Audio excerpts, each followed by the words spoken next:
Hello, and welcome back to Entering the Infinite, the Magic the Gathering podcast all about infinite combos. I'm your host, Aaron Bennett. Now, I know that I don't talk about myself very much on the podcast because, well, it's not a podcast about me, it's a podcast about Magic the Gathering. But I did want to preface this episode by just saying I love dragons. I have loved dragons for years. They've been my favorite animal, real or not, for a pretty long time. So when the How to Train Your Dragon movies came out when I was growing up, they were my absolute favorite movies. And I have seen the first one so many times that I can recite pretty much the entire script from beginning to end. The entire movie. That's how many times I've seen it.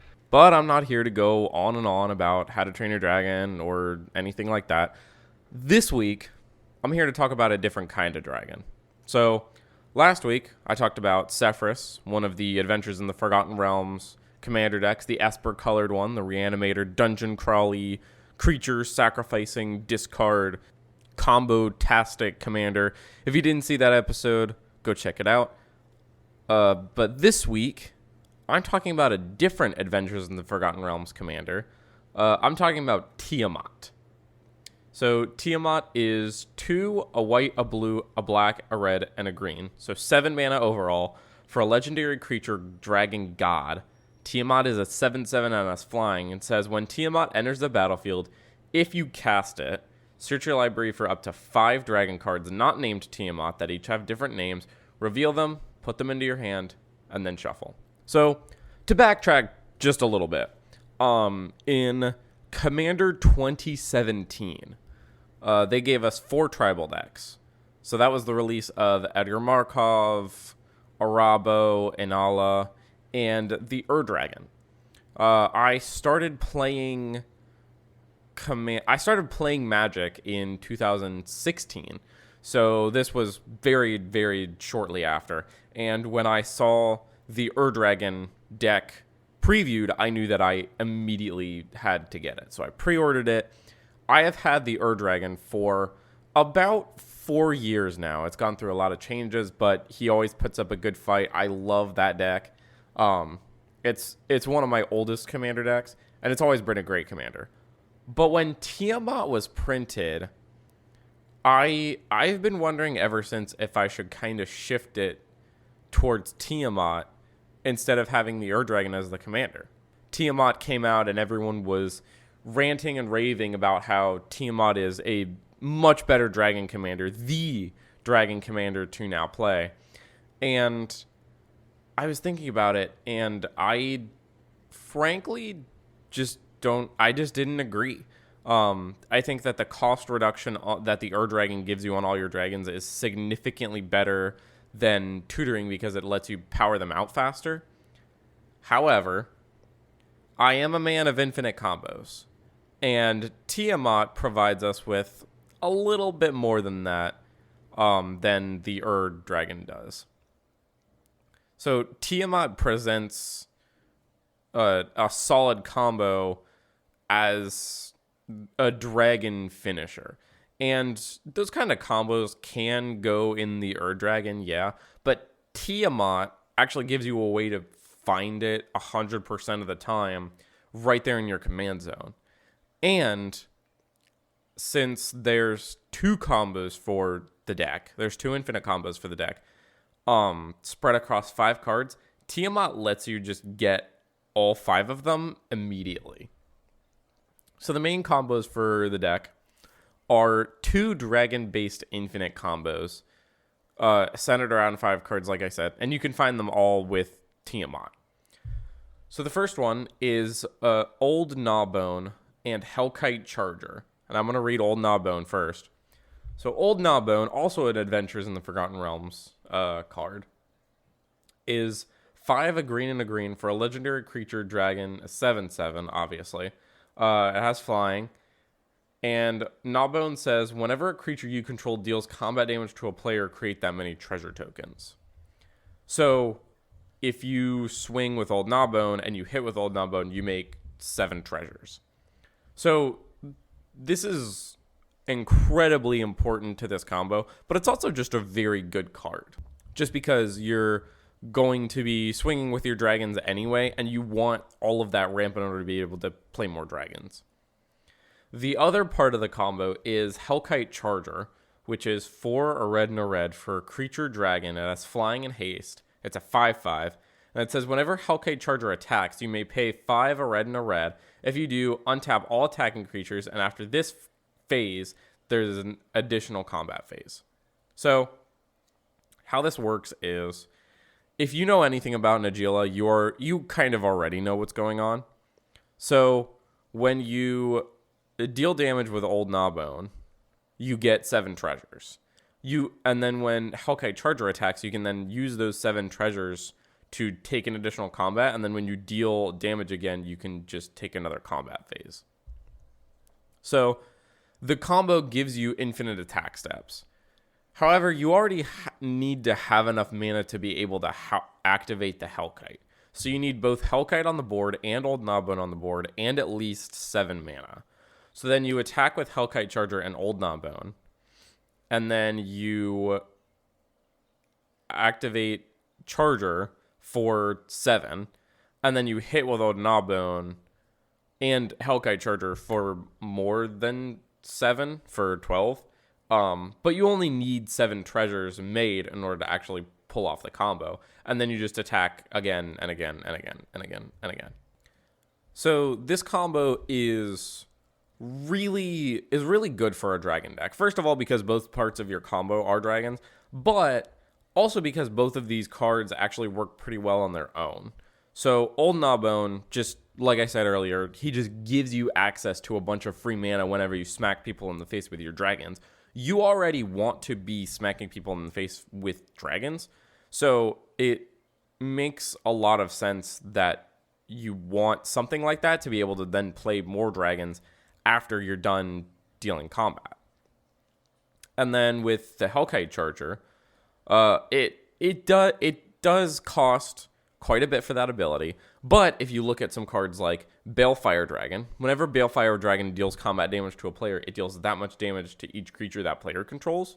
So if 6 damage isn't enough, then you can take an additional combat phase and deal 12 damage to other creatures, and then it's basically a blasphemous act.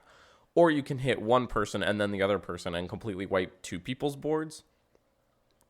Or in the case with Kolaghan the Storm's Fury, whenever a dragon you control attacks, creatures you control get +1/+0 until end of turn. Your dragons get bigger the more you attack. So taking an additional combat with Hellkite Charger means that your dragons are going to be even bigger on that second combat phase.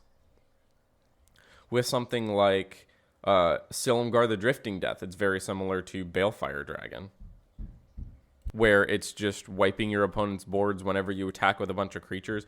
Utvara Hellkite can get you a bunch of dragons whenever you're attacking that way. So Hellkite Charger, a pretty expensive ability, but still very good. The next combo is a little bit more of an interesting one. So the combo centers around Bladewing the Risen.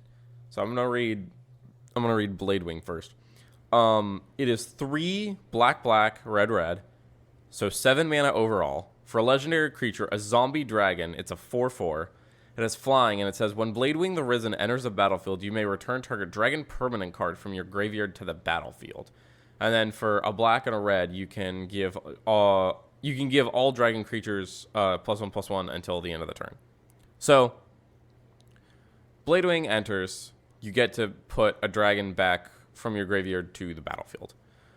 The dragon that we are going to be getting back is technically a dragon, but also technically isn't a dragon. It is Morit of the Frost. I hope I said that right. It is 2, a green, a blue, and a blue, so 5 mana overall for a legendary snow creature shapeshifter. It's a 0/0, but it has changeling, so this card is ever a creature type. You may have Morit of the Frost enter the battlefield as a copy of a permanent you control, except it's legendary and snow in addition to its other types, and if it's a creature, it enters with 2 additional +1/+1 counters on it and has changeling. So, Bladewing the Risen enters the battlefield. and then you use Morit to copy Blade Wing. So what happens is, then since they're both legendary, you have to immediately sacrifice one of them. So you can sacrifice either one of them. So you play Morit, and then we'll say you sacrifice Blade Wing. So Blade Wing goes to the graveyard, and then Morit has the enter the battlefield ability of Blade Wing and returns the actual Blade Wing back to the battlefield. And then they're still legendary, so then you sacrifice Morit. But then when Blade Wing enters, you can return Morit with his trigger because Morit is a changeling, so it counts as a dragon. And then you have this infinite enter the battlefield loop with 2 Blade Wings. So first of all, Morit is a changeling. So it counts as a dragon for Blade Wing the Risen, but it also counts as a dragon, so you can go grab it with Tiamat. So you get infinite enter the battlefield triggers and infinite leave the battlefield triggers, but you still need something to do with all of those triggers in order to actually win. So the pile that you grab with Tiamat is Old Gnawbone, Hellkite Charger, Blade Wing the Risen, and Morit of the Frost. But there's a 5th one that you can go get too. So Hellkite Charger and Old Gnawbone are their own combo. They don't need another piece, but Blade Wing and Morit do. So there are a couple of cards in here that are some pretty good payoffs for this. So the first one is Terror of the Peaks. Terror of the Peaks is 3, a red and a red for a creature dragon. It's a 5/4. It has flying. And it says, spells your opponents cast that target Terror of the Peaks cost an additional 3 life to cast. Whenever another creature enters the battlefield under your control, Terror of the Peaks deals damage equal to that creature's power to any target. So as you're going through the Blade Wing loop with Morit, whenever Blade Wing or Morit enter the battlefield, you dome someone for 4 damage. So as you're going through that, now you're putting out damage with Terror of the Peaks. Scourge of Valkis also works in place of Terror of the Peaks. Scourge of Valkis is 2 and triple red, so 5 mana overall. For a creature dragon, it's a 4/4. It has flying and says, whenever Scourge of Valkis or another dragon enters the battlefield under your control, it deals X damage to target creature or player, where X is the number of dragons you control. And then you can pay a red, and Scourge of Valkis gets +1/+0 until end of turn. So Scourge of Valkis basically does the same thing as Terror of the Peaks. I wanted to include both of them, though, just because of the fact that whenever you play anything now, you're just dealing a bunch of damage, and you want to be doing as much damage anyway in a dragon deck. Dragons are big, they're splashy, they're red, they like dealing a bunch of damage. And then one that reads very similarly to Scourge of Valkis is Dragon Tempest, which is 1 and a red for an enchantment. Whenever a creature with flying enters the battlefield under your control, it gains haste until end of turn. And whenever a dragon enters the battlefield under your control, it deals X damage to target creature or player, where X is the number of dragons you control. So it's a Scourge of Valkis on an enchantment, basically. So you can't get Dragon Tempest with Tiamat, though. It is worth noting that. But if you already have it out, then you're perfectly fine. So Scourge of Valkis and Terror of the Peaks with the Blade Wing Risen loop just means that you deal infinite damage. And then with some other cards in the deck, like Elemental Bond, which says whenever a creature with power 3 or greater enters the battlefield under your control, you draw a card. You have an infinite draw effect with that loop. If you have something like Lathless Dragon Queen on the board, then you get to have an infinite board of 5/5 dragon tokens. If you already have something like Dragon Lord Kolaghan on the board, all your creatures have haste, so then you can swing with all of them. So these combos are all super, super cool. And then depending on what you already have and what you want, the fifth card is kind of a flex spot with Tiamat. So the pile that you get if you're looking to combo off, if you're just trying to do some cool dragon stuff, you just go get whatever you want, right? But if you are trying to combo off, then you get Old Gnawbone, Hellkite Charger, Blade Wing, and Morit. But then your 5th spot is kind of a flex. So you can go get Lathless to make infinite 5/5s if you've already got something like Kolaghan on the board. You can go get Terror of the Peaks if you just kind of want to power out that damage. Or if you already have all your combo pieces and you really don't need the 5th spot for like a Terror of the Peaks or an outlet to win, you can go get something like Dragon Lord Dromoka so that you don't have your opponents messing with your combo on their turn. Which is a great segue into utility dragons. So I just wanted to talk about a couple of other dragons here that kind of provide some unique utility to the deck because you can find them with Tiamat. So if you've already got like 1 or 2 of your combo dragons in your hand and you just kind of need like a board wipe, or you need some additional card draw, or you need some protection, or you need this, or you need that, then I decided to put some different dragons in here that provided some additional utility. So the first one is Dragon Lord Dromoka, which is 4, a green and a white for a legendary creature, Elder Dragon. Dragon Lord Dromoka is a 5/7, and it can't be countered.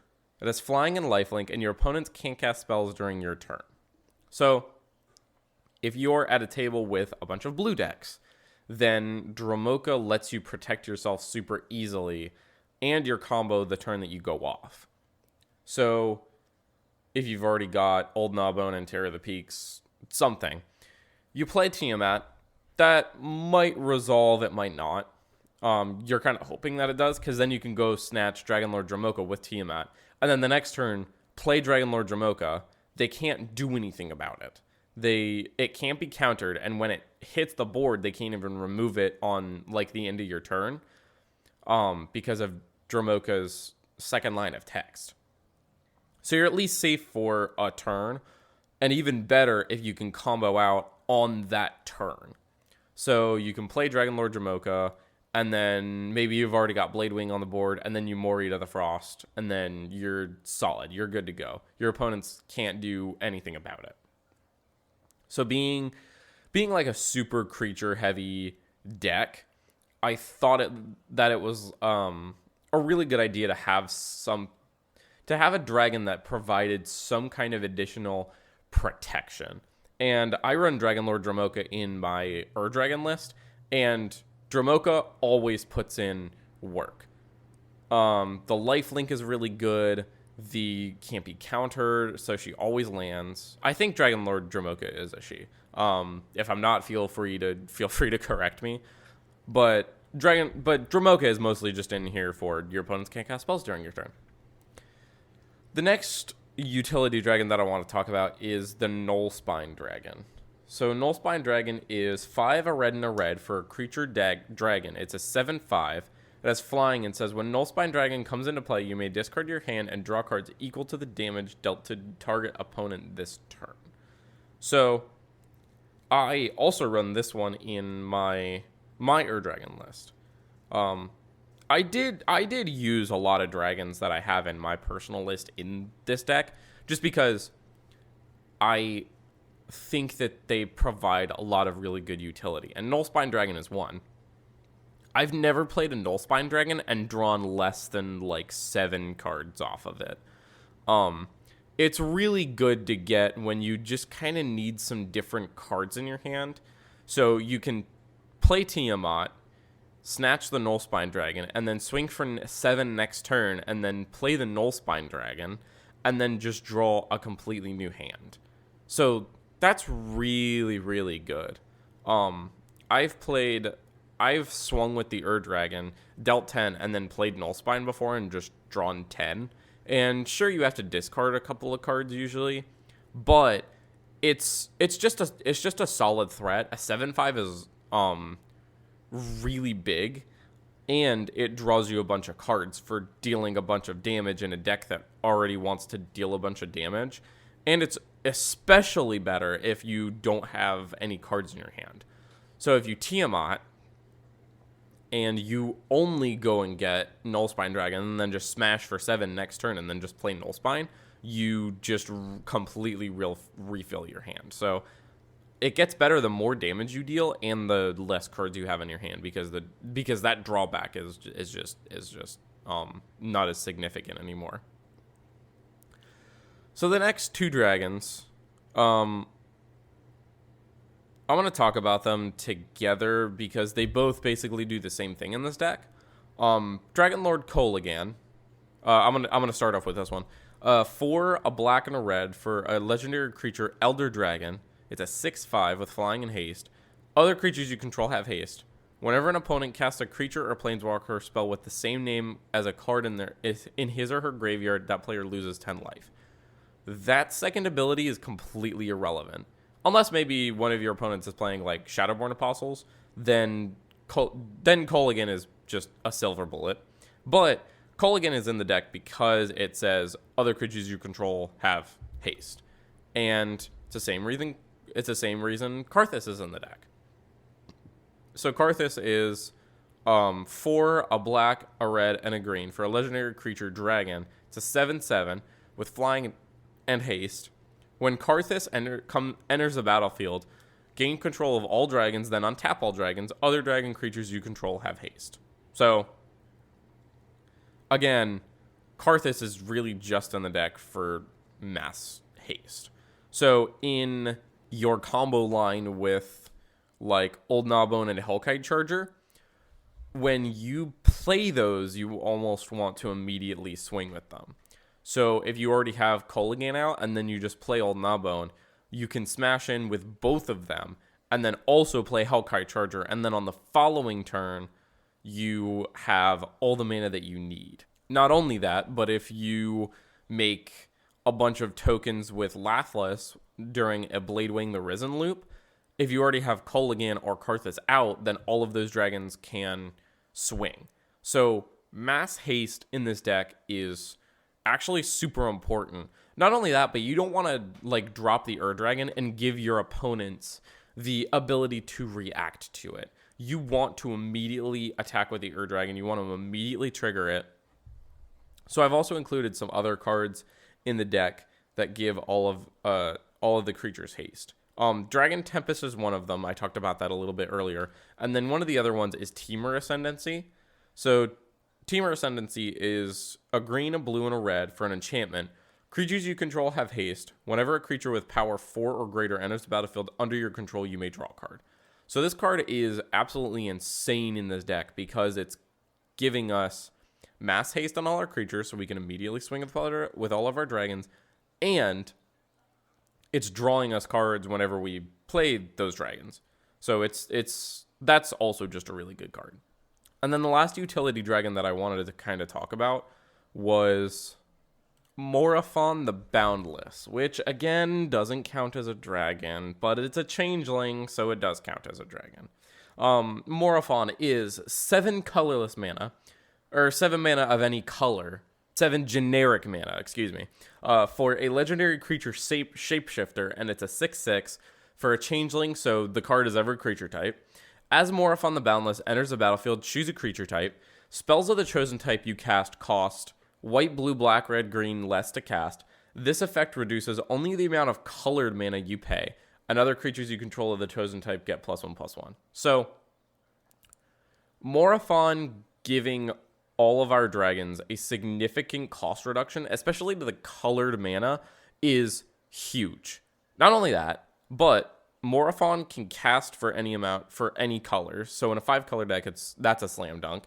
And other creatures you control of the chosen type get +1/+1. So Morophon is also a Dragon Lord, in addition to giving all of our dragons a cost reduction. Now, in the case of a card like Terror of the Peaks, which is 3 red, Terror of the Peaks only becomes 3 red. It doesn't reduce all of the red mana on it, and there are quite a few dragons in the deck that have double red or triple red in the cost. But in the case of something like Atarka World Render, which is 5, a red and a green, you only pay 5 for that because Morophon reduces all of the other cost. In the case of the Dragon, you're only paying 4 mana for the Dragon because Morophon takes away all of that colored mana on the Dragon. So I think the fact that Morophon gives you such a huge cost reduction on all your dragons, and the fact that you can tutor that up is insane. I think that it's very, very... And this actually kind of gets me into another part of the deck that I really wanted to talk about, which was cost reducers. So in the ramp package for the deck, I have 15 different ramp cards. So 10 of them are like exploration, rampant growth, migration path, those kinds of cards. The green ramp fixers. But then I have 5 other cards that just reduce the cost of all your dragons. So Dragon Lord Servant, 1 and a red for a creature, Goblin Shaman. It's a 1/3. Dragon spells you cast cost 1 less to cast. Dragon Speaker Shaman, 1, a red and a red for a creature, Human Barbarian Shaman. It's a 2/2. Dragon spells you cast cost 2 less to cast. Heartless Summoning, 1 and a black for an enchantment. Creature spells you cast cost 2 less to cast. Creatures you control get -1/-1. Herald's Horn, 3 mana. As it enters, choose a creature type. Creature spells you cast of the chosen type cost 1 less to cast. At the beginning of your upkeep, look at the top card of your library. If it's a creature card of the chosen type, you may reveal it and put it into your hand. Urza's Incubator, 3 mana for an artifact. When it enters the battlefield, choose a creature type. Creatures of the chosen type cost 2 less to cast. So, even just one or two of these, even just one of these is a pretty big reduction on all of your dragons. I did want to talk about Heartless Summoning just for a little bit. That's a huge rate, right? 2 mana to get 2 mana off of all of your dragons is a great rate.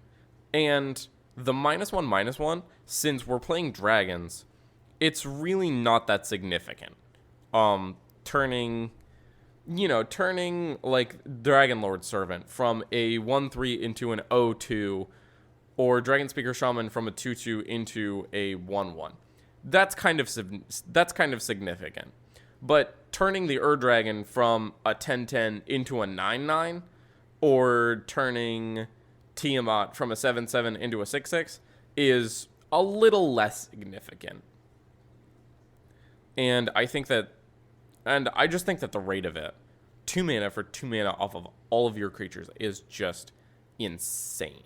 So I definitely think that it's worth playing. Urza's Incubator has climbed up in price a lot, but 2 mana off of all your spells is really good, especially when you're casting like these absolutely huge haymakers. And when you pair any of these cost reducers with Morophon, you are just getting so much off of your dragons. So imagine Urza's Incubator on turn 4. All your dragons cost 2 less. And then you play Morophon.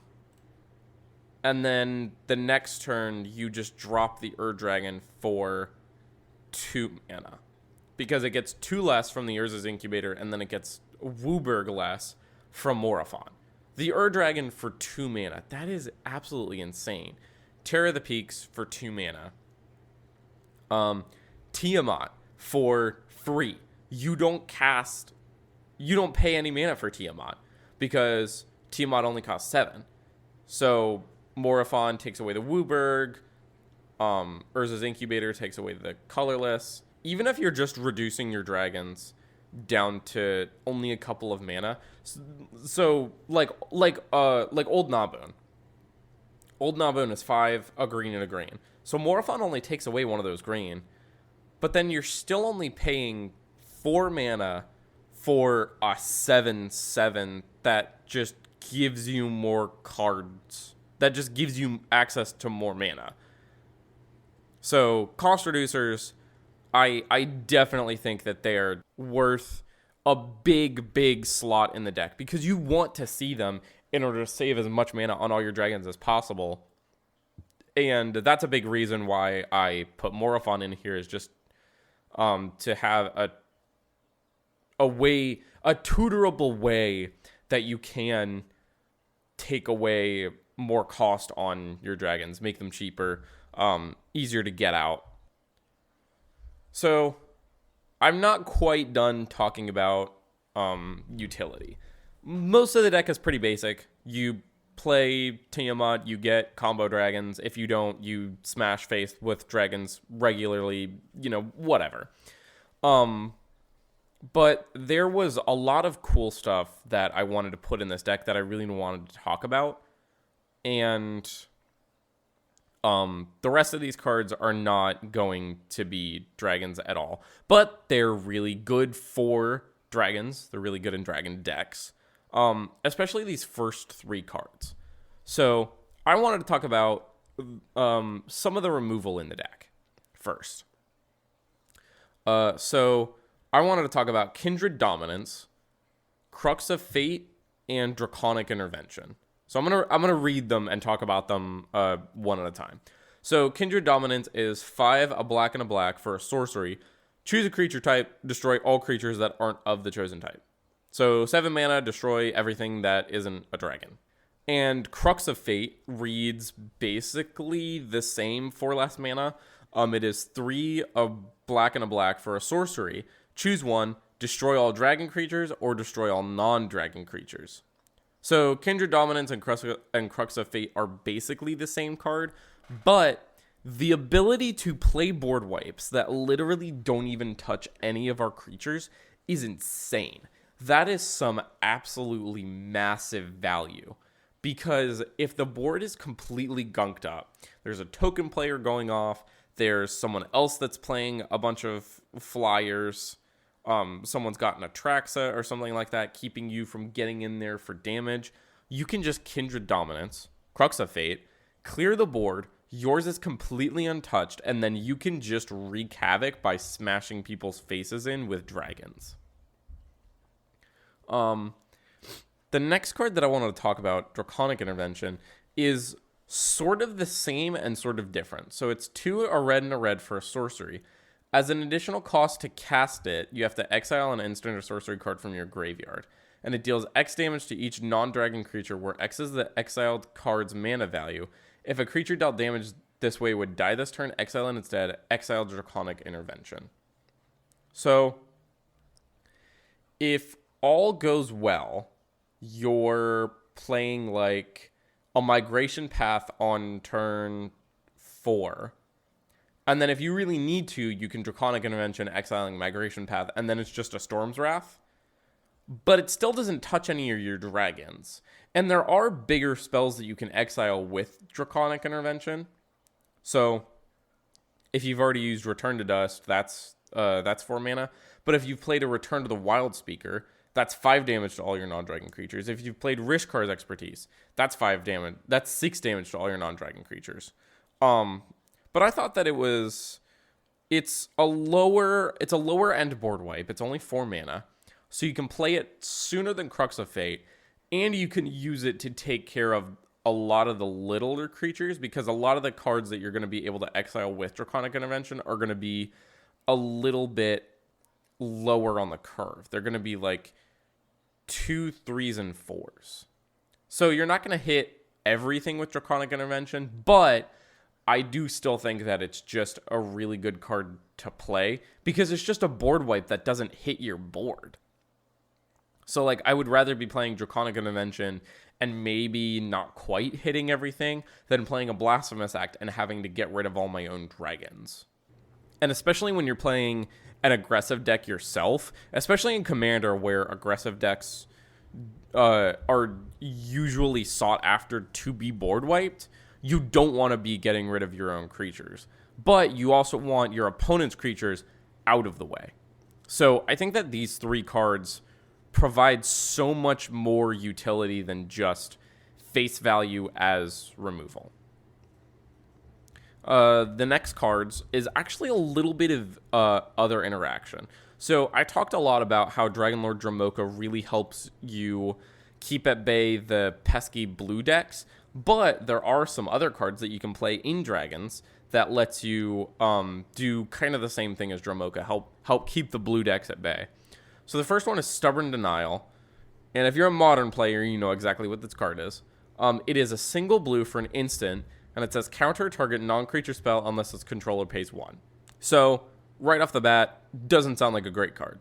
But there's more text. It says Ferocious. If you control a creature with power 4 or greater, counter that spell instead. So, if you have a dragon on the board, Stubborn Denial is a 1 mana negate. So, it's just a very, very good card because you could be playing negate, but holding up 1 mana is significantly easier than holding up 2 mana, especially in a deck where you're trying to drop like these really, really big threats. And you're almost always going to have a creature on board to be able to fulfill Ferocious. So if your opponent is trying to like board wipe you, you could just 1 mana Stubborn Denial, because if they try to get rid of any of those creatures that's keeping Ferocious up, you can just Stubborn Denial it anyway. And then the other piece of interaction was Silumgar Scorn. So it is 2 blue for an instant. As an additional cost to cast Silumgar Scorn, you may reveal a dragon card from your hand. Counter target spell unless its controller pays 1. If you revealed a dragon card or controlled a dragon as you cast Silumgar Scorn, counter that spell instead. So, is straight up counterspell better than this spell? Yes, it is. Is it more on theme than this one? Absolutely not. It is not. Honestly, I just like Silumgar Scorn just because it has the word dragon on it. It's more of a flavor thing. Like, are you going to be better off playing counterspell? Probably. Is it going to be nearly as fun as playing Silumgar Scorn and then people have to read it? Absolutely not. So that's why I went with Silumgar Scorn over it, because it's just a flavor win, right? It's just fun. Especially because Silumgar Scorn is a counterspell that cares about dragons, so it's, you know, why wouldn't you play it just to put that extra bit of spice in your deck?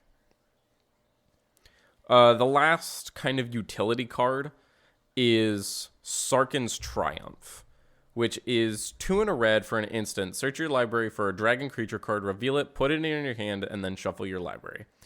The commander of the deck tutors all 5 of the combo pieces and more. But I just kind of felt like it wasn't unreasonable to simply add another tutor, especially because it's a pretty cheap tutor. It's also instant speed.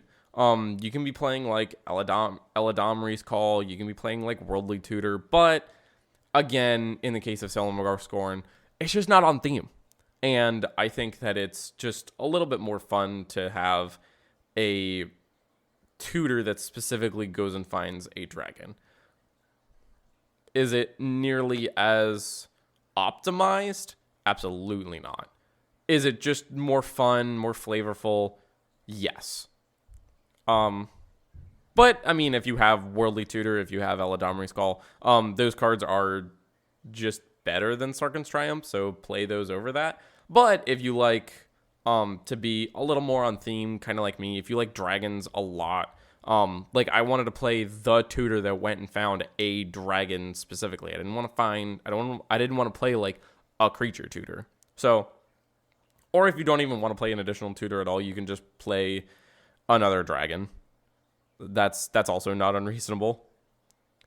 And then speaking of unreasonable, the last thing that I really wanted to touch on with this deck is the mana base. So, the deck overall is a little over $1,000.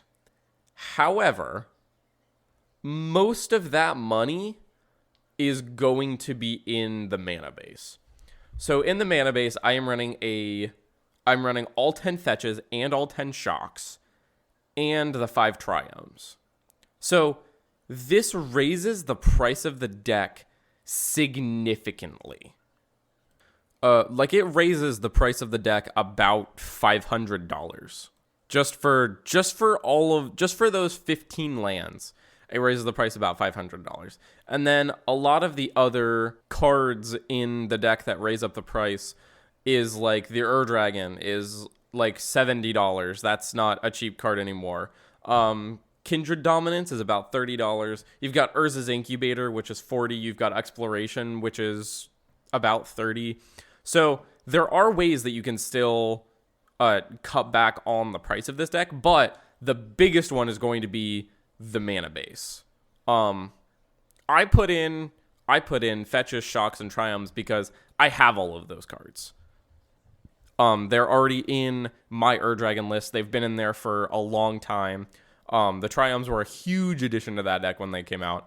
It's a very consistent mana base, but you would be perfectly fine playing the Shards of Alara Tri-lands.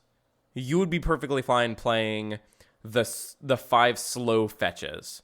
You'd be perfectly fine playing the tapped snow duels from Kaldheim so that they're fetchable with the slow fetches. Or even playing like the Vivid lands. The tap lands are really not that big of a deal. I just put all of those really expensive lands into the deck because I already had them. So if you already have them, feel free, go ahead. But if you're looking at the deck list saying, I really want to build this, but it's really expensive, don't be afraid to tweak the mana base. The Tri-lands are fine. In some cases, they're almost better because any 2 shock lands and you might have 3 of your colors. If you've got like a Hallowed Fountain and a Steam Vents, you've got 3 of your colors there. But if you have any 2 of the Tri-lands, you have 4 of your colors. And if you have 3 Tri-lands, you have all 5 of your colors. So Tri-lands are really, really good at color fixing. Entering the battlefield tapped is not that big of a deal, especially with all of the ramp that we're playing in the deck. Farseeks, Rampant Growths on 2, and then all of the cost reducers, Heartless Summonings, Herald's Horn, all that stuff. You'll be able to ramp out those dragons pretty quickly, even with a bunch of tap lands. So that is going to wrap up Tiamat for this week. Let me know what you thought of the deck. Let me know what you thought of the combos. Let me know if there are any combos that I forgot that I should have included that involve dragons. Let me know if you would have gone an entirely different direction with Tiamat. Leave all your answers, comments, suggestions, all that kind of stuff in the comments below. And tune in next time when we enter the Infinite.